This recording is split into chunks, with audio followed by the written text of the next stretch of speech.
The second day of the Optiworlds brought some nice sailing conditions. The light winds in the morning turned to southeast later and reached 15 knots.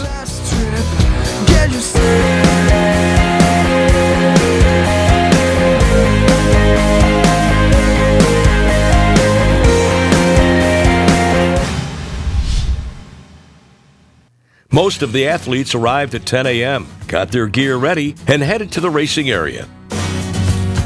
The first race had a stressful start, with many boats close to over early. Javier Arabas from Peru had his mind set for the right side of the course, so he left on the committee boat side and tacked immediately. At the same time, the local Leonard Takahashi Fry and Russell Clarita from the U.S. left on the pin end and also tacked immediately. Everyone chose his side. Would the Kiwi have an advantage and win? Finally, Juho Kotaranta from Finland rounded the first mark at the top, with Takahashi Fry second.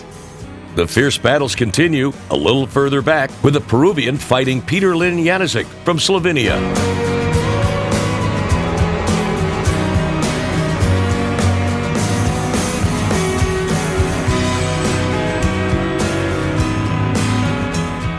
The reach in the downwind didn't bring any significant changes, even if the Optimists were very close to each other.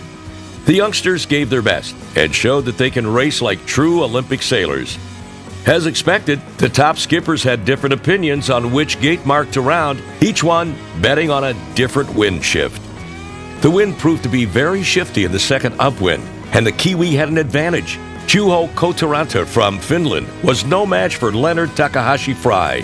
After a really tricky upwind, the Kiwi finished first. Let's hear what his rival from South Africa had to say about that. There was a moment if I would have tacked, I would have crossed in front of everybody. I didn't get the pressures pretty good. I tacked too early and under the pressure instead of going into it. In between races, the sailors took advantage of the time to train a little bit more and trim their boats according to the stronger wind from the southeast. What a nice spectacle! In the second race, another local, Marcus Somerville, made a risky move by starting at the pin end side, even if the wind seemed to have more pressure on the other side of the course. Could he double up the good performance of the local team? Finally, Russell Clarita from the U.S., Javier Arabas from Peru, and Oscar Pinon from Spain rounded the top mark, very close to each other. This race would have a lot of heat at the top.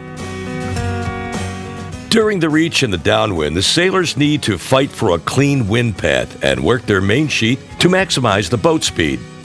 If the sailors forget any of these, they will either get blanketed from their opponents or sail at a much lower speed.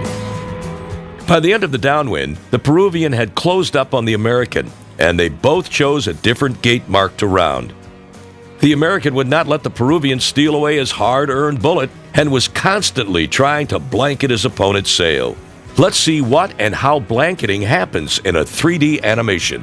The American constantly protects his first place by putting his boat between the finish line and the Peruvian. At the same time, the Spaniard was trying to protect his place from the Chilean. It would have worked, but a tragic mistake close to the finish line brought a lot of water in Oscar's boat. The race was over, but the wind had increased dramatically, and it was now time for the much faster sailing for the stronger, more experienced athletes. Time for some action in between the races. These kids seem to enjoy it.